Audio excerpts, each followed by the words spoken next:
Hello friends, इस video में हम बात करेंगे क्लीन साइंस एंड टेक्नोलॉजीज़ के बारे में। दोस्तों, क्लीन साइंस का जो आईपीओ है वो पिछले साल आया था और कंपनी ने मार्केट में लिस्ट होते ही तकरीबन 2700 रुपये तक का ऑल टाइम हाई बनाया था। लेकिन ऑल टाइम हाई बनाते ही शेयर के अंदर हमें काफ़ी भारी गिरावट देखने को मिली और करंट टाइम में कंपनी का शेयर अपने ऑल टाइम हाई से तकरीबन 50% तक नीचे आ चुका है। तो इस वीडियो में हम जानेंगे कि बेसिकली क्या शेयर के अंदर करंट टाइम में एक बाइंग अपॉर्चुनिटी बन रही है या करंट प्राइस से भी शेयर के अंदर और गिरावट देखने को मिल सकती है। दोस्तों, क्लीन साइंस का शेयर करंट टाइम में 1460 रुपये के ऊपर ट्रेड कर रहा है। इसने कुछ ही दिन पहले 2705 रुपये का ऑल टाइम हाई लगाया था और करंट टाइम में कंपनी का शेयर तकरीबन 46% के डिस्काउंट पर ट्रेड कर रहा है। कंपनी का जो प्राइस टू अर्निंग है वो करंट टाइम में भी 68 के करीब है। कंपनी का रिटर्न ऑन कैपिटल एम्प्लॉय 46% है, रिटर्न ऑन इक्विटी 35% है, जो दोनों ही काफ़ी अच्छे हैं।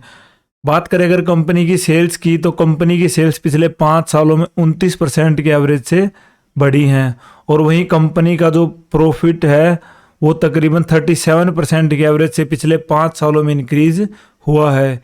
यानी चाहे सेल्स के मामले में हो चाहे प्रॉफिट के मामले में हो, कंपनी फंडामेंटली काफ़ी ज़्यादा स्ट्रोंग है और एक हाई ग्रोथ कंपनी है। और वहीं कंपनी का जो नेट मार्जिन्स है वो भी काफ़ी ज़्यादा अच्छे हैं, तकरीबन 33%। यानी कंपनी अगर 100 रुपये इन्वेस्ट करती है तो उसमें से कंपनी के पास हर तरह के चार्जेस निकालने के बाद, टोटल खर्च निकालने के बाद 33 रुपये तक बच जाते हैं, जो कि केमिकल इंडस्ट्री में बहुत ही कम कंपनियां ऐसी है जो इतना नेट प्रॉफिट मार्जिन बचा पाती हैं। वहीं कंपनी के ऊपर डेट जो है बिल्कुल ज़ीरो है, ये भी कंपनी के लिए फंडामेंटल्स के अकॉर्डिंग काफ़ी अच्छी है। लेकिन अभी प्रॉब्लम कहाँ है? सबसे पहले जो प्रॉब्लम है वो है कंपनी की वैल्यूएशन। क्योंकि अगर हम बात करें कंपनी का जो आईपीओ आया था पिछले साल, अगर आपको याद हो, तकरीबन 700 रुपये के करीब जो कंपनी का आईपीओ आया था और उस टाइम पे भी कंपनी का जो प्राइस टू अर्निंग था वो तकरीबन 40 के आसपास था और कंपनी मार्केट में लिस्ट हुई कितने पे? तकरीबन 1700 रुपये के आसपास है। यानी जिस टाइम कंपनी मार्केट में लिस्ट हुई उसी टाइम पर कंपनी का जो प्राइस टू अर्निंग है वो तकरीबन 90 के करीब जा चुका था। और केमिकल इंडस्ट्री में 90 का पी दोस्तों कोई भी कंपनी सस्टेन नहीं कर सकती। लेकिन क्या होता है, जब बुल रन होता है ना, हर शेयर भाग रहा होता है, तो हमें ये लगता है कि बस किसी भी वैल्यूएशन पे हो खरीद लो और यहाँ से कंपनी भागेगी। लेकिन जो ये बियर रन आता है ना, जो करंट टाइम में सिचुएशन चल रही है, इससे ही पता चलता है कि एक्चुअली में कंपनी की वैल्यूएशन कितनी ज़्यादा मैटर करती हैं। आगे बढ़ते हैं। जिस टाइम पे कंपनी का शेयर अपना ऑल टाइम हाई लगा चुका था, ये है तकरीबन जनवरी के आसपास की बात, तो उस टाइम पे जो कंपनी का प्राइस टू अर्निंग था वो 140 का हो चुका था। केमिकल सेक्टर की कंपनियों का आपको प्राइस टू अर्निंग 20 से लेके 30 के बीच में ही देखने को मिलेगा। अगर बुल रन है तो मान लो ज़्यादा से ज़्यादा 40 तक चला जाएगा। लेकिन इस कंपनी का प्राइस टू अर्निंग जो है वो बिल्कुल पंप करके 140 तक पहुंचा दिया गया, यानी काफ़ी ज़्यादा हाई वैल्यूएशन पर कंपनी जा चुकी थी। और जैसे ही फॉरेन इन्वेस्टर्स ने थोड़ी बहुत बिकवाली शुरू की, वहाँ से धड़ाम से शेयर गिर चुका है 50% के करीब। तो इससे हमें एक काफ़ी ज़्यादा सीख भी ये मिलती है कि कितनी भी फंडामेंटली स्ट्रॉन्ग कंपनी क्यों ना हो, हाई वैल्यूएशन पर हमें कभी भी बाय नहीं करना है। अगर कंपनी के क्वार्टरली रिजल्ट्स की बात करें तो कंपनी के क्वार्टरली रिजल्ट्स काफ़ी अच्छे आए थे। जनरली हम देखें तो ऑलमोस्ट सभी कंपनियों के इस क्वार्टर में, केमिकल सेक्टर की कंपनियों के क्वार्टरली रिजल्ट काफ़ी ख़राब आए थे। लेकिन क्योंकि कंपनी का जो मार्जिन्स है वो भी काफ़ी ज़्यादा है, तो इसीलिए कंपनी के क्वार्टरली रिजल्ट काफ़ी अच्छे आए हैं। क्योंकि जो जनरली केमिकल सेक्टर की कंपनियां हैं वो 20 से लेके 30% के ऑपरेटिंग मार्जिन्स के ऊपर काम करती हैं। तो अगर वहाँ से मार्जिन्स पे प्रेशर पड़ता है तो वो सीधा 10-12% पे आकर रुकते हैं, तो वहाँ कंपनी के प्रॉफिट्स काफ़ी हिट होते हैं। लेकिन जो क्लीन साइंस है इसके मामले में अगर आप देखें तो पिछले कुछ क्वार्टर्स में 50% के मार्जिन्स पर कंपनी काम कर रही थी।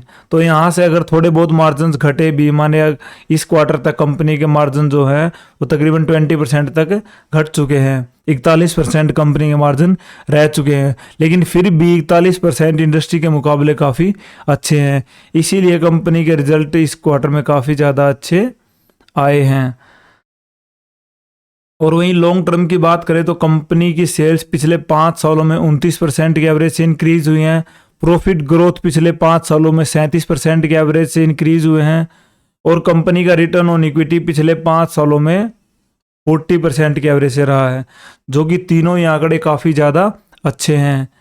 अब बात कर लेते हैं, अगर आपका लॉन्ग टर्म का विजन है तो दोस्तों इस कंपनी का एक भी शेयर बेचने की ज़रूरत नहीं है। कंपनी फंडामेंटली काफ़ी स्ट्रॉन्ग है, और जैसे ही कंपनी की वैल्यूएशन थोड़ी करेक्ट होगी और तब तक एक बुल रन भी हो सकता है हमें देखने को मिले आने वाले 6 महीने से 1 साल के अंदर, तो इस कंपनी के शेयर में आपको ज़बरदस्त उछाल देखने को मिलेगा। और यही शेयर जो आज 1400-1500 पे आ चुका है ना, यही शेयर आपको 3000 से ऊपर का देखने को मिलेगा। लेकिन अगर आप करंट टाइम में ऐड ऑन करना चाहते हो तो उससे आपको थोड़ा बचना चाहिए, क्योंकि करंट टाइम में भी कंपनी का जो प्राइस टू अर्निंग है वो 67 है, और इस टाइम पे केमिकल सेक्टर की कंपनियों का प्राइस टू अर्निंग 20 के आसपास चल रहा है। तो सीधा सीधा बोले तो 3 टाइम जो करंट टाइम में भी कंपनी वैल्यूएशन पर ट्रेड कर रही है। काफ़ी ज़्यादा महंगा है माने करंट टाइम में कंपनी का शेयर। तो ऐड ऑन करना चाहते हैं तो ऐड ऑन मत करें, लेकिन अगर आपके पास कंपनी का कोई भी शेयर नहीं है तो आप थोड़ा बहुत बाय और डिप्स की स्ट्रैटेजी में बाय कर सकते हैं। एकदम से बाय करने की कोशिश ना करें, क्योंकि कोई नहीं जानता कि जो ये बियर रन है वो कब तक चले। माने 1 साल अगर और ये चलता है जो करंट सिचुएशन चल रही है, तो इसी कंपनी का शेयर आपको काफ़ी ज़्यादा टूटता दिख सकता है, क्योंकि कंपनी की वैल्यूएशन में पहले बता चुका हूँ काफ़ी ज़्यादा महंगी है। तो यहाँ से शेयर के अंदर गिरावट होना काफ़ी ज़्यादा एक स्वाभाविक बात है। लेकिन लॉन्ग टर्म इन्वेस्टर और करंट टाइम में कंपनी का शेयर आपके पास है तो बिल्कुल होल्ड करें, नो डाउट, लेकिन ऐड ऑन करने की कोशिश ना करें। तो आई होप दोस्तों इस कंपनी से रिलेटेड आपके जो भी छोटे मोटे डाउट्स थे वो क्लियर हो गए होंगे। लेकिन फिर भी अगर आपका कोई डाउट रह जाता है तो हमें कमेंट बॉक्स में पूछ सकते हैं, और अगर किसी भी कंपनी से रिलेटेड आप वीडियो चाहते हैं तो हमें कमेंट कर दें, हम जल्दी से जल्दी उस टॉपिक के ऊपर वीडियो बना देंगे। तो दोस्तों वीडियो अच्छी लगी तो वीडियो को लाइक करें, और अगर चैनल के ऊपर नए हैं तो शेयर मार्केट विद संजय को सब्सक्राइब करना ना भूलें।